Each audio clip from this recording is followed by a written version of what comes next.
just drove past a gate that had a big red sign on it, and the road became much more treacherous. It's covered in snow and ice now. We're kind of like driving through a little, not a mountain, just a really big hill. So our car does have four-wheel drive. We're gonna test it out for the first time on this trip. Oop. Come on, big guy. You can do it.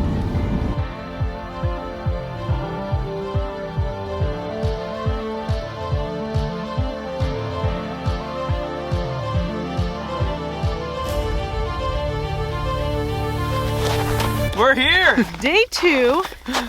Our plan for today is pretty chill. We are following in the footsteps of the man, the myth, the legend, Rick Steves. And today we're doing his suggested road trip tour of the Reykjanes Peninsula. We have a few stops today. The first one, do you remember what this is called? Kleifarvatn. Kleifarvatn Lake. There's no real path around it or anything, but it's beautiful to look at. There's no waterfalls or rivers or anything that feed it. It's fed directly underground. Does that mean it's warm? I don't think so, unfortunately. That'd be really cool. So there's no official place to pull off. There's a few small parking lots, but we're just on like the side of the road basically. And we're gonna go check out the beach. It's covered in snow. I believe it's about 27 degrees this morning, or afternoon, I guess. And with the wind chill, it feels like 21. Also, Iceland is known for being very windy. The day before we came, there were wind gusts up to 57 miles per hour in Reykjavik. But it seems like we've lucked out today because the wind is not bad at all.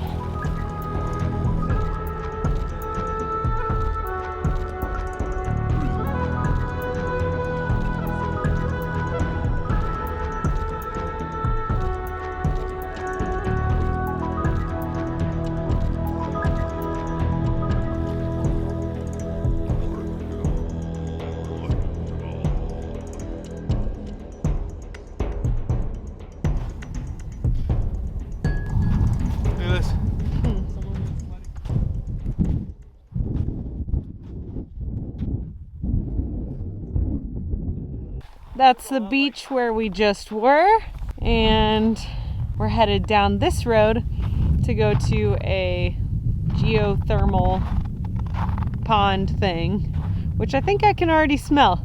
Do you smell that egginess? Yeah, it's definitely around here somewhere. It's potent. Good thing I brought my sunnies. Nice. Did you bring your sunglasses? I did not. Also, woo! There it is. That's it. Very eggy. We're basically following our noses to the little geothermal pond. Wow. That is oh my gosh. It's like a million hard-boiled eggs just being smashed right in front of you. Do you think it's Seltun? Oh, yes, Seltun. That's it. So, according to Rick Steves, this geothermal field is the result of natural steam and the attempts by several humans before us to try to exploit it for its natural energy properties.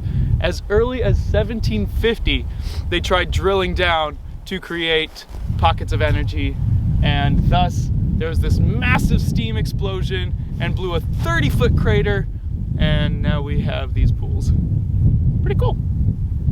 So we're gonna go on this 15-minute boardwalk path through the geothermal bubbling water, and it says to stay on the path because the water is boiling hot. I don't know, it didn't say a temperature, but it's boiling, so don't want to touch that. You could cook pasta in that.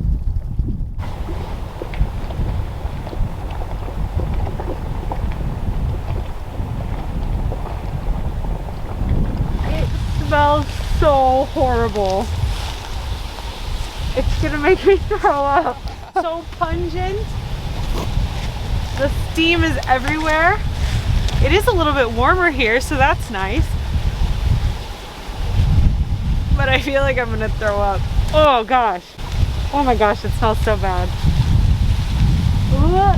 Okay, let's keep going.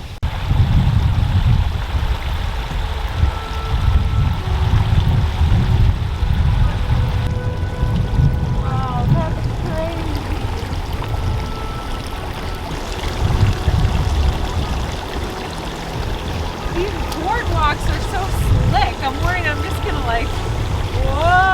Eat it? Right into the boiling water.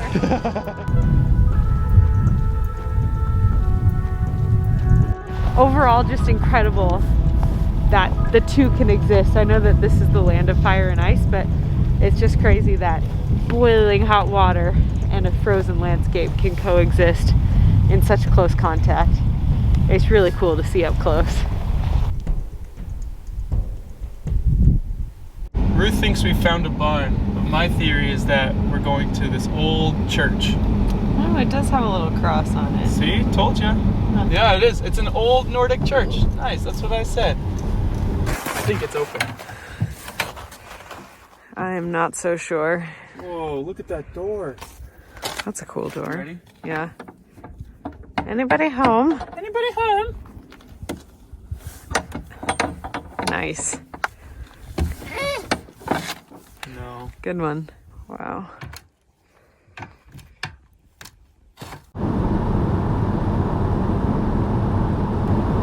So just past the Seltun Geothermal Field, there are some cool seaside cliffs, but it is a 2.5 mile dirt road from the highway that we're on, 427, and it's recommended that you have 4x4. I would say it's necessary that you have 4x4, and we do have 4-wheel drive, but our car is pretty low to the ground. Ooh. And there were some snow drifts that were quite high. That might be where we stop.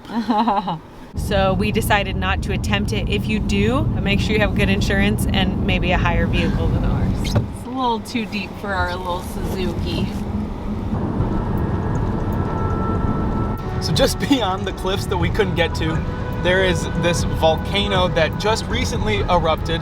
It looks like everything is still new. They haven't paved a parking lot for it or anything, but there's a site with rangers sitting out there. Lava fields, apparently it's all still hot and steaming.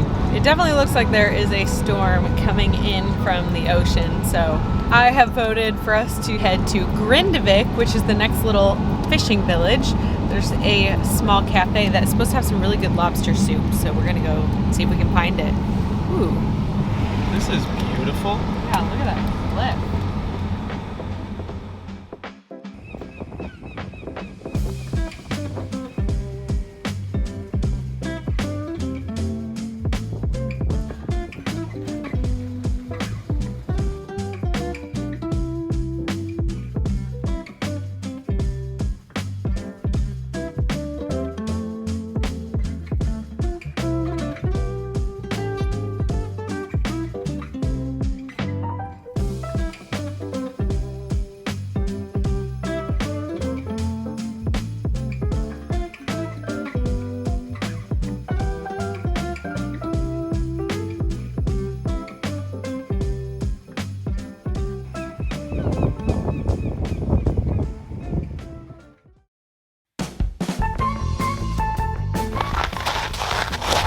We're here! It is illegal to drive off-road here in Iceland. All I can see is tire tracks everywhere. Right, we're gonna go beaching. This is the first time we're seeing the sun in Iceland. I'll bet this has some pretty helpful information on it. This is absolutely nauseating. I am very proud of myself for not throwing up. Beyond Krysuvikurbjarg, Krysuvikurbjarg, and it's called Fjalls.